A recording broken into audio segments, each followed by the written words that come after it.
Well, good morning, folks. Welcome back to 3 Zen again. Bobo here. So when I was going through HC 130 school at Hill Air Force Base, they offered a couple of techniques that we could use to recover downed pilots.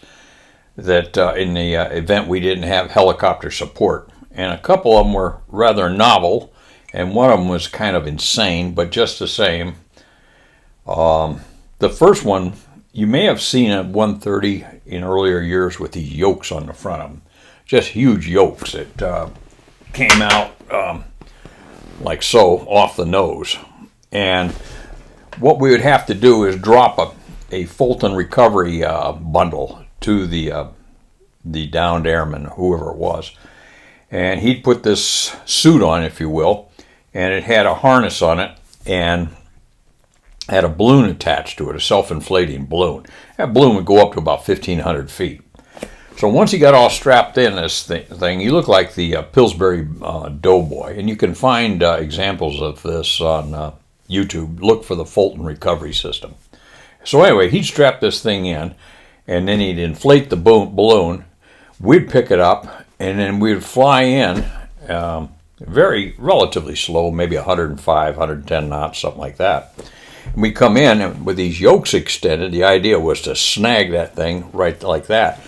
The rope or the string on the downed airman was a bungee cord, more or less.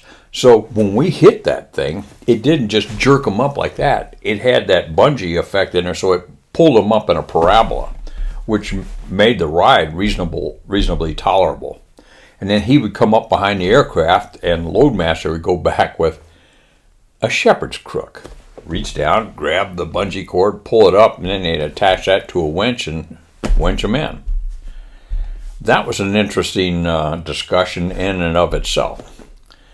Another recovery we carried a 2,500-foot rope on board the aircraft. And one end was secured to the airplane, and the other end had a bunch of hooks on it, cable attachments. And the thought was, if you've ever taken a rope as a kid and sat there and swung it around like this, it's a big circle up here where your hand is, but then it goes down and it's a small circle down at the bottom. So the thought process was, take this thing and feed it out until it totally extended. We're flying in a circle and the rope on the ground. You know, you needed a fair amount of passure, I suppose, for this to work.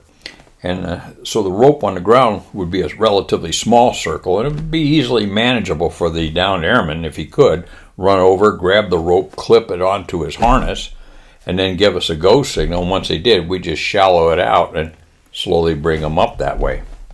And that's where that story about the Japanese kamikaze pilots come to mind. Is the instructor was sitting up there describing that to us that day. I'm sitting in class going, are you out of your frickin' mind? But anyway, we sat there and pretended like we were paying attention. And if nothing else, it was intriguing. And I always thought, what could go wrong with that? Well, one thing is they forget to secure the other end of the rope. You know, I could almost see that happening. Those were two recovery systems that were more or less last-ditch efforts. The Fulton system, you had to have the Fulton system on board. You had to have the yokes on the aircraft, and not all our aircraft had yokes at that time.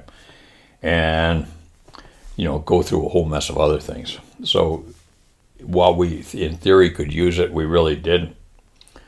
Another thing they briefed us on, we carried bundle kits on the back for guys down at sea. And the idea was to fly upwind of the survivor and then drop these bundles. Now, I think there were 5 or 7, at any rate, bundles. The first and the last bundle were rafts. So they were going to be lightweight, if you will. And we'd fly perpendicular and then drop this thing. It'd come out, and there was a significant amount of cord in between each bundle.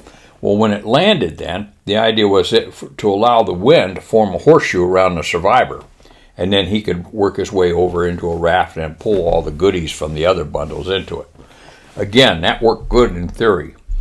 And I don't know if it's true or not, but one of the instructors told us that the first time they tried to use it in Southeast Asia, they got a little bit excited and they dropped the bundles and hit the guy. Great. Just great.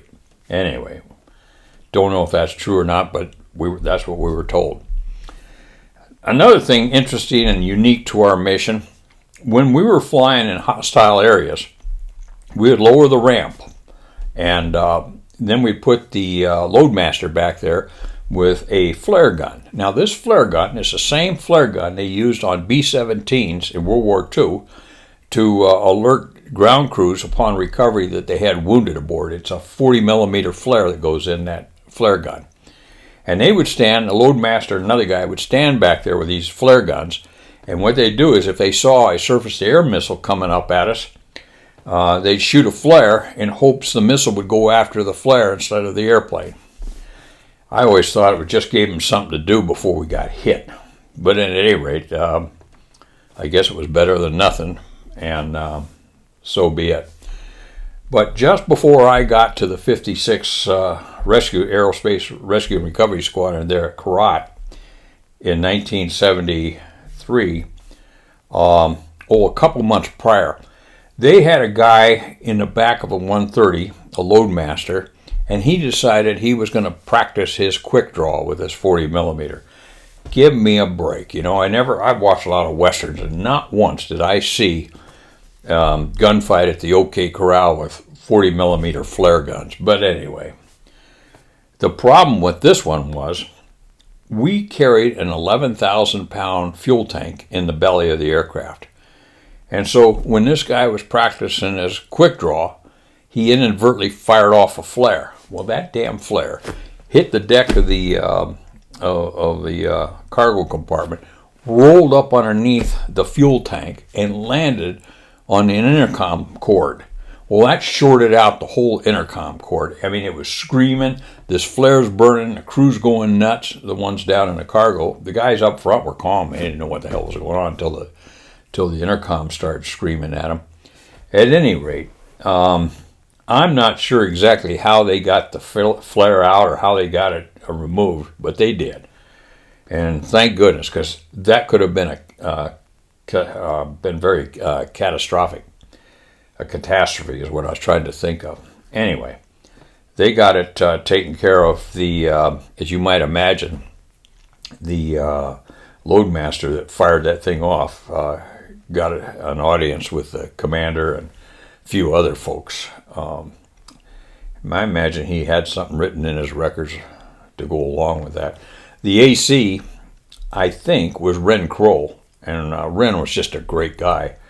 He has since flown west, but I remember him telling his story, and I wish he were still around because he tells it a lot more animated than I could share with you. But anyway, Joe, those are just a couple of anomalies that we had with the HC-130 when I was at Korat and also in training for it. So that being said, this is Bobo, Base Gear Stop. Thanks for tuning in.